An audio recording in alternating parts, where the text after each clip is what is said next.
에스겔 9장 1절로 11절 말씀까지는 하나님께서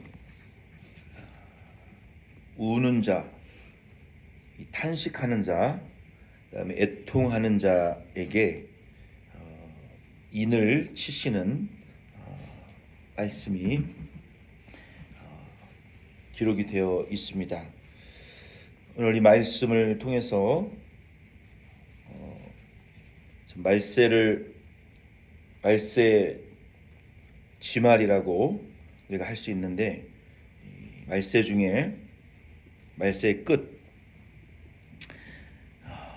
예수님 인자의 때가 이미 세상 끝이라고 예수님께서 말씀하셨고, 2000년이 지난 지금은 그것보다는 더 예수님의 재림이 가까운 그런 때에 저와 여러분들이 살고 있어요. 이때의 에스겔서와 마찬가지로 우리도 하나님의 그 심판, 종말이 있을 때 먼저 이마에 표를 받는, 인을 맞는 그런 성도들이 돼야 됩니다. 이거는 이 세대 시한부 종말론주의자들이 말하는 그런 그 시한부 종말론적인 성경에 모른다고 한 예수의 재림의 때를 정해놓고, 그리고 이 세상에 이제 종말이 올 거니까 그 다 불타 없어질 거니까 이단의 교주한테 미리 다 갖다 바쳐라, 이렇게 그 시한부 종말론주의자들이, 그리고 이마에 표를 찍는 그런 이상한 그 이단의 사설을 행위들을 하면서 사람들의 영혼과 그 물질을 다 그 양을 잡아먹는 그 절도와 강도와 같은 이런 시한부 종말론주의자들이 있었고 지금도 있고 앞으로 더 나올 거라 그랬어요.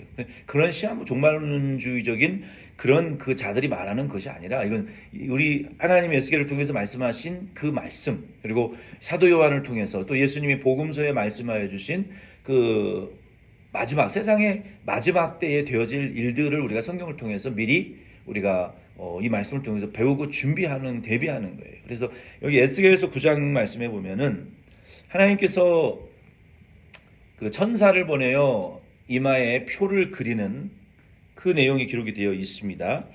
이제 1절로 4절 말씀 우리 같이 읽겠습니다. 제가 가진 성경 1160페이지인데요. 에스겔 9장 1절로 4절 같이 읽겠습니다. 시작. 또 그가 큰 소리로 내 귀에 외쳐 이르시되, 이 성읍을 관할하는 자들이 각기 죽이는 무기를 손에 들고 나아오게 하라 하시더라. 내가 보니 6사람이 북향한 윗문 길로부터 오는데 각 사람의 손에 죽이는 무기를 잡았고, 그 중에 한 사람은 가는 베옷을 입고 허리에 서기관의 먹그릇을 찼더라. 그들이 들어와서 놋제단 곁에 서더라. 그룹에 머물러 있던 이스라엘 하나님의 영광이 성전 문지방에 이르더니, 여호와께서는 그 가는 베옷을 입고 서기관의 먹그릇을 찬 사람을 불러 여호와께서 이르시되, 너는 예루살렘 성읍 중에 순행하여 그 가운데에서 행하는 오등한 가증한 일로 말미암아 탄식하며 우는 자의 이마에 표를 그리라 하시고. 아멘. 1절로 4절에 보면은 하나님께서 예루살렘을 살육하시는 이상을, 환상을 에스겔에게 보여주셨어요. 하나님의 역사는 항상 누구를 통해서 먼저 보여지게 되냐면 주의 종, 주의 뜻을 행하는 그 종들에게 항상 먼저 보여주십니다. 하나님께서. 이게 비전이죠. 환상이죠. 그래서 이 prophesied, 그러니까 구약의 선지자들은 이게 비전을 보는 자들이었어요. 하나님이 앞으로 이렇게 행하실 일에 대해서 선지자들은 먼저 그것을 하나님 보여주셨어요. 그리고 그것을 성령의 감동으로 이게 기록하는 그것이 성경이잖아요. 그래서 하나님의 일은 항상 누구에게 먼저 보여주시냐면 교회도 마찬가지예요. 항상 하나님의 말씀을 붙들고 이미 하나님의 말씀은 성경 66권을 통해서 완전히 계시되어졌으니까 이 66권 외에 또 다른 계시는 이제 없어요. 66권 성경이 완전한 특별 계시가 끝났어요. 더 이상 특별한 계시는 없어요. 여기서 있다고 그러면 이 신사도가 되는 거예요. 66권 외에 또 다른 계시를 하나님이 주셨다. 아니요. 알파와 오메가요. 시작과 끝이요. 처음과 마지막. 예수님의 계시는 하나님의 계시는 예수님을 통해서 이미 성경 66권을 통해서 종결되었단 말이에요. 더 이상 또 다른 특별 계시는 없어요. 이 성경 외에도 다른 것들이 많이 이 기적들이 있었지만 꼭 필요한 것만 골라서 성령 하나님이 우리에게 기록해서 주신 거란 말이에요. 더 이상의 특별한 계시가 필요 없어요. 그럼 그렇게 믿으시기를 바랍니다.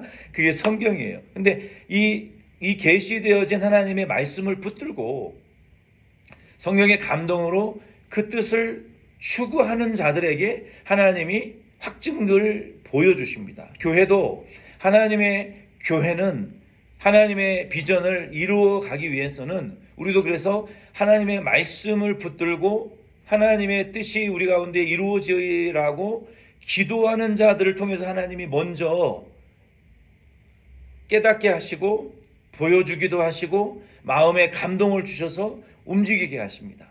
그리고 일하게 하세요.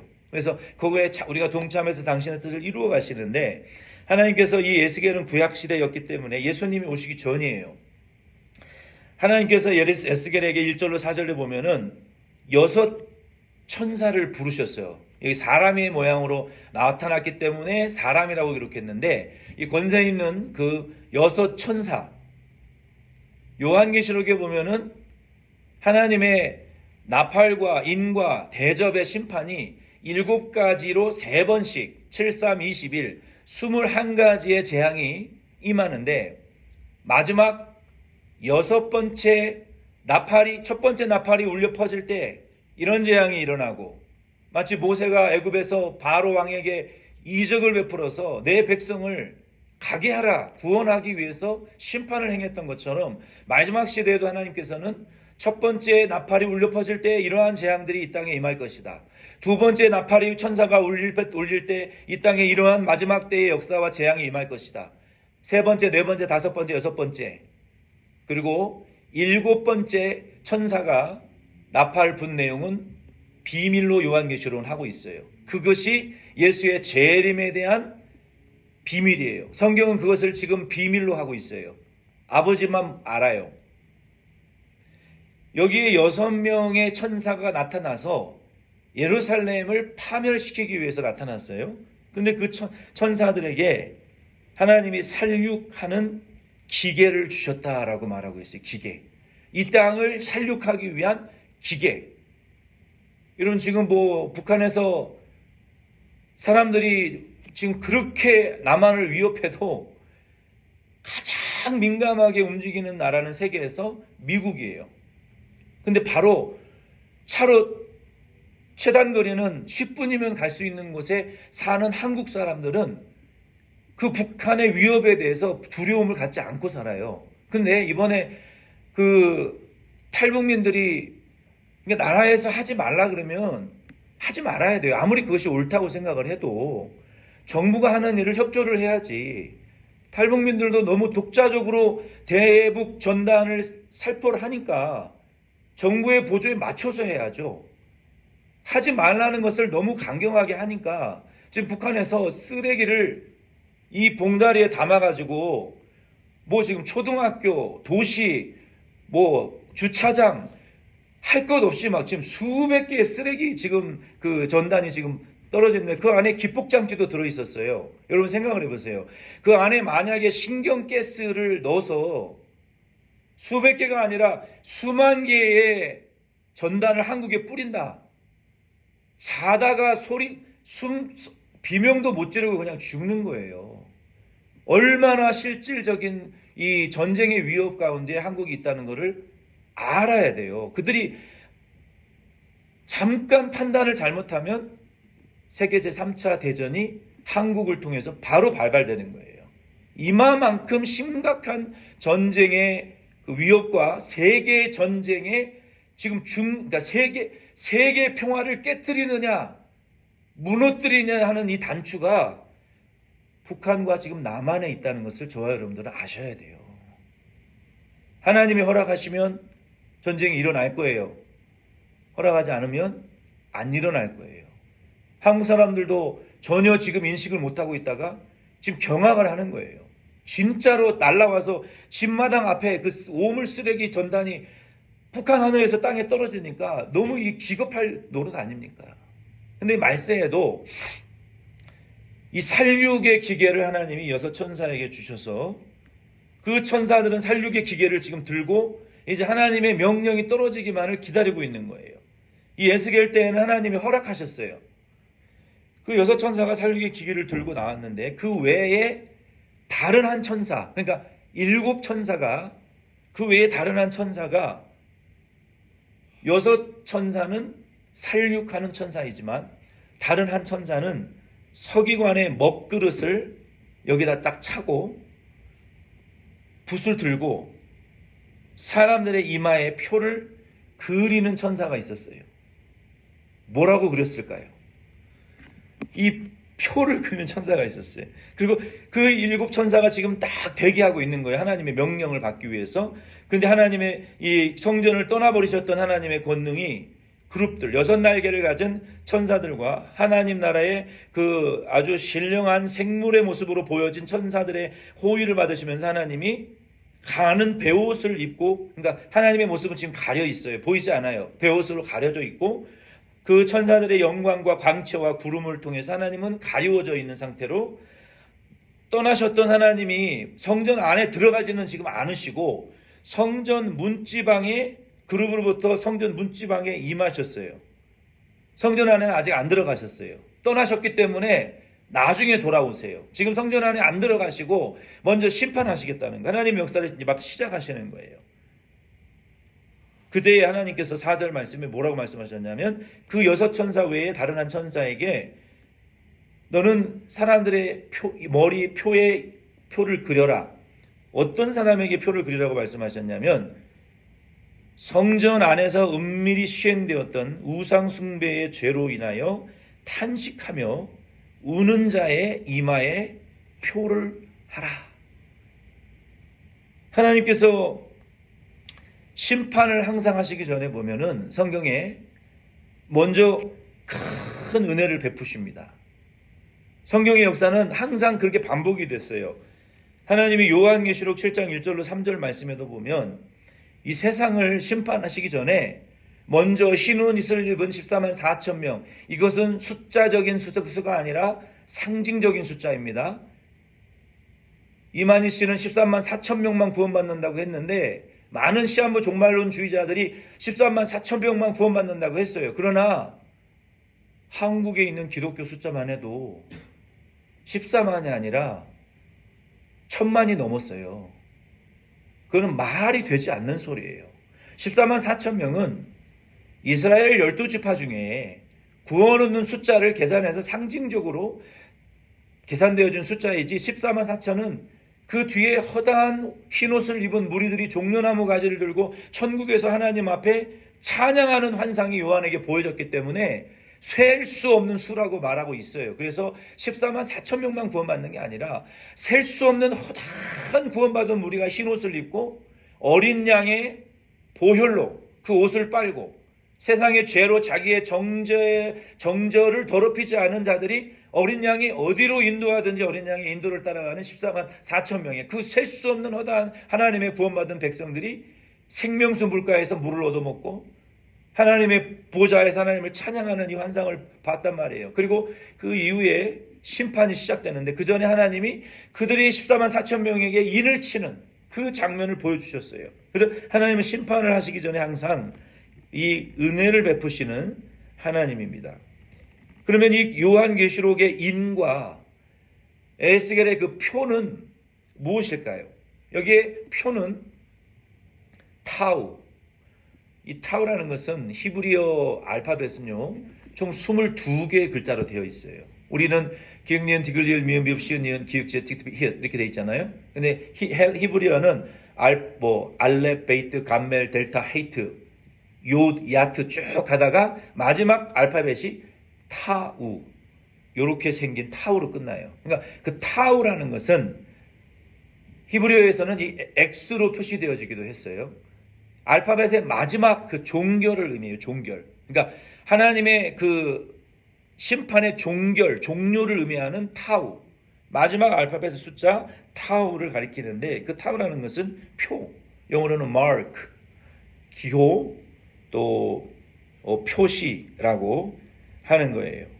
요한계시록 7장 2절 말씀에도 보면은 또 봄에 다른 천사가 살아계신 하나님의 인을 가지고 해돋는 논대로부터 올라와서 땅과 바다를 해롭게 할 권세를 받은 네 천사를 향하여 큰 소리로 외쳐, 이 인을 가지고 왔다 그랬죠. 9장 4절에도 보면은 그들에게 이르시되 땅에 풀이나 푸른 것이나 각종 수목은 해하지 말고 오직 이마에 하나님의 인침을 받지 아니한 사람들만 해하라 하시더라. 그러니까 인과 이 표는 결국 하나님이 택한 백성들을 종말론적으로 구원하시기 위해서 새겨놓으신 그 표와 인이다라고 우리가 해석할 수가 있는 거예요. 하나님의 심판이 임하기 전에 택한 백성들에게만 새겨지고 이 도장과 같이 인과 같이 표시되어지는 그러한 마크라고 할 수 있는 거예요. 이 에스겔서의 표, 그 요한계시록의 그 인은 요한계시록 14장 1절 말씀에도 보면은 그것은 아버지의 어린 양 예수 그리스도의 이름과 아버지 하나님의 이름이다라고 분명히 그 비밀을 우리에게 밝혀주셨어요. 내가 보니 보라 어린 양이 시온산에 섰고 그와 함께 14만 4천이 서 있는데 그들의 이마에는 어린 양의 이름과 그 아버지의 이름을 쓴 것이 있더라. 그러니까 이 인이라는 것은 그 예수 믿는 사람들의 그 예수 그리스도를 믿는 사람들이 예수 그리스도의 이름으로 중생했고 그리고 그 안에 성령을 받았고 그 결과로 하나님의 자녀가 된 그 구원의 결과를 말하는 거예요. 그렇다고 해서 오늘부터 여기다가 지저스 크라이스트 갓 홀리 스피릿 쓴다고 구원받는 것이 아니라 그것은 그냥 그 글자를 쓰는 것이 중요한 것이 아니라 중심으로 예수를 믿음으로 하나님의 자녀가 된 그리고 성령을 모셔서 우리가 살아있는 리빙 생츄어리 우리가 살아있는 하나님을 모신 성령을 모신 성령 하나님의 성전이 된 하나님의 자녀가 된 결과적으로 구원받은 하나님의 자녀들의 머리 위에 이마 위에 하나님의 이름과 예수의 이름과 성령의 이름이 있다는 거예요. 여러분 그것을 믿으시기를 바랍니다. 우리는 그 예수 믿는 자들은 이마에 임 맞은 자들이에요. 아멘. 여러분 다른 인을 더 맞으려고 할 필요 없고 우리는 이미 예수 그리스도의 이름으로 구원받은 자들이에요. 그런데 우리는 그 구원을 받은 자들인데 하나님께서는 그 큰 환난이 일어나기 전에 하나님의 종들의 이마에 인을 치신다라고 말씀했어요. 인을 친다라는 것은 우리가 불이 붙어있는 그 불 위에 다시 기름을 부어주신다. 우리 구원받은 자에게는 그런 의미예요. 또 다른 구주를 믿어서 이마에 인을 박아야 되는 것이 아니라 또 다른 성령을 우리가 구주를 믿고 받아야 되는 것이 아니라 이미 성전된 우리 안에 이미 불타고 있어요. 우리 안에 그 위에 성령의 기름 부으심을 우리에게 부어주신다. 우리에게 성령의 충만함을 부어주신다. 그런 의미이고 예수 믿지 않는 자들에게는 예수를 믿음으로 인침을 받는다. 우리가 그런 이중적인 의미로 이 말씀을 해석할 수가 있는 거예요. 저와 여러분들은 이미 구원을 받았기 때문에 환난이 일어나기 전에 우리는 성령의 기름 부으심을 충만함을 우리가 받기 위해서는 그걸 받아야 돼요. 성경에 보면은 하나님께서 심판이 일어나기 전에 항상 큰 은혜를 부어주셨어요. 한국도 1905년에서 10년 사이에 평양의 교회에서 여성들의 성경 공부 모임이었어요. 그러니까 뭐 메가처치에서 일어난 게 아니에요. 한국의 부흥운동, 제2의 오순절 사건이라고 세계적인 신학자들은 평가를 해요. 한국의 평양에서 일어난 한국 부흥운동은 성경의 오순절 성령운동과 버금간다. 그만큼 크고 강렬한 부흥운동이었어요. 그 성령의 부흥운동의 시초가 어디서 시작됐냐면 큰 메가처치에서 시작된 것도 아니고 예배에서 시작된 것도 아니고 뭐 남성 모임에서 시작된 것도 아니에요. 여성 성경 공부 모임에서 시작이 됐어요. 아멘. 거기에서 시작된 성령의 회개의 운동이 평양을 통해서 남한 전체까지 그게 퍼지기 시작한 거예요. 그 부흥운동이 1905년에서 10년에 일어났는데요. 여러분 잘 보세요. 한일 을사조약이 한일 합병이 1910년에 일어납니다. 그리고 그 이후에 36년간의 일제강점기가 시작되고 그리고 1945년 한국전쟁이 시작돼요. 왜 하나님께서 이 일제강점기 6.25 전쟁이 일어나기 이전에 왜 교회 운동을 일으켜서 왜 그렇게 엄청난 일제강점기와 전쟁이라는 시련을 통해서 한국교회의 믿음을 연단시키셨을까요? 왜 먼저 은혜를 주셨을까요? 내가 답을 미리 말해버렸네. 왜 하나님이 전쟁 다 끝나고 평화로운 시기에 좀 부흥을 일으켜주시지 일제강점기와 전쟁이 일어날 걸 아시면서 왜 그 직전에 교회 부흥 운동을 일으키셨냔 말이에요. 왜 그랬는 줄 아세요? 그 일제강점기와 전쟁이라는 무서운 환란을 통해서 하나님이 더 큰 한국의 이 사명을 맡기기 위해서 엄청난 연단을 하기 위해서 하나님이 거의 45년 이상 연단하시기 위해서 그 놀라운 부흥이 일어났어요. 그 교회에서 성령이 임했는데 주변 기생집에 성령이 임해서 술 따르던 기생들이 방언을 받고 환상을 보고 회개했다니까요. 우리 교회에서 성령이 임했는데 수십 킬로미터 떨어져 있는 저 하바나 술집에서 술 먹던 사람들이 성령을 받고 회개했단 말이에요. 얼마나 성령이 강력하게 임했으면 그런 일이 평안 가운데 일어났냔 말이에요. 교회에서 모여서 서로 내가 이런 죄를 지었다고 통해 자복하고 통곡하고 뒤집어지는 역사들이 한국 교회에 임했단 말이에요. 그런데 그게 하필이면 전쟁 일제강점기 전에 일어났어요. 성령을 받아서 충만했는데 그것을 숨기고 핍박 아래 교회가 믿음의 명맥을 유지하면서 얼마나 많은 순교자들이 일어났는지 몰라요. 교회는 더 뜨거워졌고 믿음의 열정은 더 뜨거워졌어요. 아마 하나님께서 그 과정을 통해서 하나님이 1960년대, 70년대, 1980년대 여러분 속된 말로요. 1980년대는 어느 건물이든 십자가만 붙여놓으면 교회가 터져나간다라는 말이 있을 정도로 그때는 한국이 정말 엄청난 부흥이 일어났었어요. 어느 상가든 십자가만 붙이면 사람들이 몰려들었어요. 그리고 90년에 넘어가면서 그 열기가 꺾어지고 한국 교회들이 조금씩 타락하고 그러나 어쨌든 한국 교회는 세계 넘버 2 아직까지는 넘버 2예요. 미국이 넘버 1 세계 선교를 가장 두 번째로 많이 하는 이제 곧 넘버 1이 될 거예요. 근데 그것도 의심스러워요. 그렇게 될 건지. 그렇게 세계 선교에 힘쓰는 그런 교회가 됐는데 하나님께서는 그렇게 먼저 은혜를 입혀주시고 그 은혜를 연단하셔서 단련하신 이후에 더 큰 세계 선교를 위한 교회로 하나님 한국 교회를 지금 쓰시고 계시잖아요.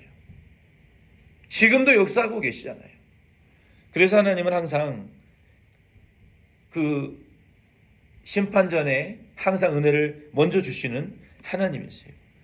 이 일을 하나님이 에스겔을 통해서도 에스겔 시대를 통해서도 하셨는데 어떤 자들에게 하셨습니까? 에스겔과 성전 안에서 벌어지는 제사장들과 장로들과 24인들이 모여서 우상을 섬기고 태양신을 섬기고 뭐 농사의 신을 섬기는, 단무스를 위해서 계절의 신을 섬기는 여자들, 성전 안에 은밀한 벽에 신들을 그려놓고 은밀하게 하나님이 보시지 않는다, 듣지 않는다, 하나님 우리를 버리셨다, 이렇게 좌절한 하나님의 백성들을 때문에, 심판받는 그들을 때문에 애통하고 애곡하고 통곡하는 그 사람들에게만 이마에 인을 치듯이, 오늘날 저와 여러분도 교회가 무너져가고 교회가 교회로서의 본질적인 사명을 하지 못하고 우리 사랑하는 가족들이 예수를 믿지 않고, 그들도 믿지 않고 가면 죽으면 지옥 갈 것을 우리가 알고,